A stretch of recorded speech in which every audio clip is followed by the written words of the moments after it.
پیارے آقا علیہ الصلوۃ والسلام کا پیارا دین، پیارا نظام اپنے گھر میں لے کر آ جائیں، اس کے لیے آپ کو اپنے گھر والوں کے ساتھ کل کے عظیم دن میں نکلنا ہوگا، صرف اور صرف حضور کی عزت اور ناموس کے لیے،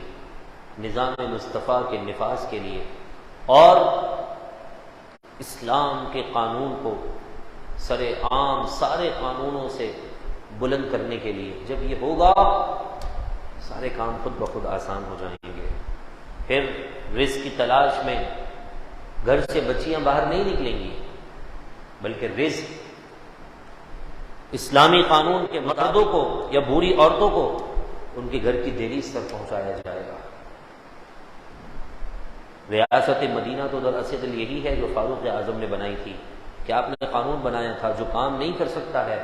وہ لسٹ ہمیں آ کر دے دے، جن کی عمر اتنی عمر سے زیادہ ہو چکی ہے ان کی لسٹ ہمیں دے دے، بیت المال میں سے ان کے گھر پر راشن پہنچے گا تاکہ وہ چوری کی طرف نہ بڑھیں، کسی گناہ کی طرف نہ بڑھیں۔ یہ قانون انگریزوں نے، نان مسلم لوگوں نے اپنے ملک میں لاگو کر دیا، مگر ہمارے یہاں پر بوڑھا ہو، چل نہیں سکتا ہوگا، دکھتا نہیں ہوگا،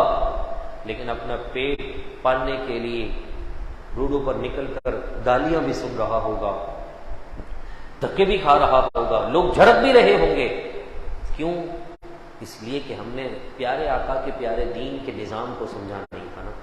اس کو پر عمل کرنے کی کوشش نہیں کی، اس کو نافذ کرنے کی کوشش نہیں کی۔ ہر مسجد سے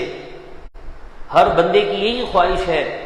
کہ نظام مصطفیٰ آ جائے، مسجد سے دعائیں ہو رہی ہیں، سب آمین بھی کہتے ہیں، تو پھر میرا سوال ہے کہ یہ نظام مصطفیٰ نافذ کیوں نہیں ہوتا ہے؟ ہمارے قول اور فعل میں تضاد ہے۔ صرف مسجد کی حد تک ہم چاہتے ہیں کہ نظام آ جائے، باہر نکل کر ہم بھول جاتے ہیں کہ اس نظام کے قوانین کیا ہیں، اس کے اصول کیا ہیں، اس کے ضوابط کیا ہیں۔ مسجد میں جہاں نظام مصطفیٰ کے نفاذ کے لیے آمین دل سے نکلتی ہے، دعائیں کرتے ہیں، تو وہیں چوکوں پر کھڑے ہو کر، ہوٹلوں پر بیٹھ کر، گھروں کی دہلیز پر، گھر کے چار دیواری کے اندر بھی ہمیں اس سوچ کو کنوے کرنا ہوگا، آگے لوگوں تک پہنچانا ہوگا۔ ہاتھ اٹھا کر دعا کریں، اللہ تعالیٰ کل کے دن میں عظیم الشان فتح نصیب فرمائیں، اور ناکامی سے، نامرادی سے، نا امیدی سے ہم سب کو، ہمارے تمام دوستوں کو، بھائیوں کو اور حضور کے سچے غلاموں کو محفوظ فرمائیں، اور امن و عافیت والی زندگی نصیب فرمائیں۔